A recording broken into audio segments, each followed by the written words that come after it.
All right, we are just about 10 days away from ACC Media Days. Mark Rogers TV talking about the conference that owned the postseason and, of course, won the national championship last year.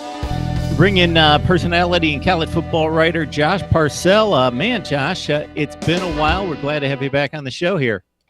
I know it has been. It feels like it's been forever, but I'm excited. I know you've been trying to have me on now for the last couple of years, and I keep having to tell you no, but I'm gone from ESPN now, and I'm all yours, so let's have some fun. Well, boy, I could go a few different ways on that.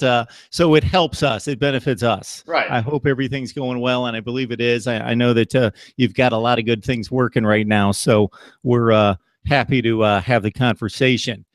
So, man, this conference has been owned by Clemson and Florida State for a number of years. So basically, we've looked at each particular season to say, okay, Clemson, Florida State, the game's October, fill in the blank. It's going to get decided there. The winner of that game's obviously going to win the ACC championship game, and that's the way it's going to be. So in terms of that possibly playing out once again, or maybe the overall conference, what intrigues you about ACC football heading into this fall? Well, a couple of things. I think just like the last 5 or 6 seasons, it's Clemson and Florida State's conference to lose. The winner of that game is going to play for the ACC championship, and they're probably going to win the ACC championship. I think they're 2 of the 5 best teams in the country. You know, Josh, looking at the Florida State-Clemson situation, Clemson has had the better of it the last 2 years. Florida State given the nod by most people just because of the one position. DeAndre Francois coming back, proving himself, not just with glossy numbers, but he just played so well in the big games down the stretch and in playing a stout Michigan defense in the Orange Bowl and getting off the deck and proving to be a leader and a winner versus a Clemson situation where a lot of talented guys vying for the quarterback spot, but they're totally unproven. Exactly. I think if you're trying to handicap the race in the ACC, Florida State is the safe pick. You know what you're getting in DeAndre Francois. He's got lots of experience around him, a very talented running back in Cam Akers, who I think we're all excited to see him take the field against Alabama.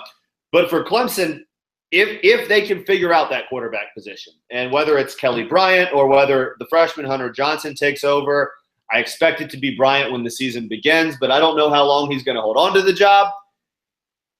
Figure out that position. I think the Tigers are the better team in the ACC. I really do. I think that they have built something.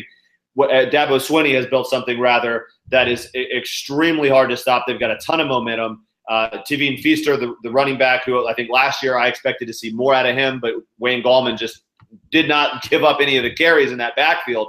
There's a lot of talent on that Clemson roster throughout the offense and the defense.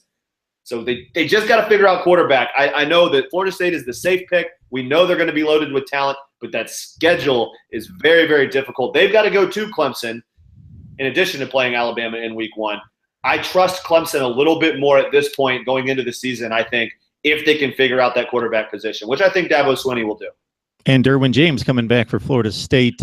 Hopefully he's going to be in the field for 13 or 14 football games so we can see his exceptional talent.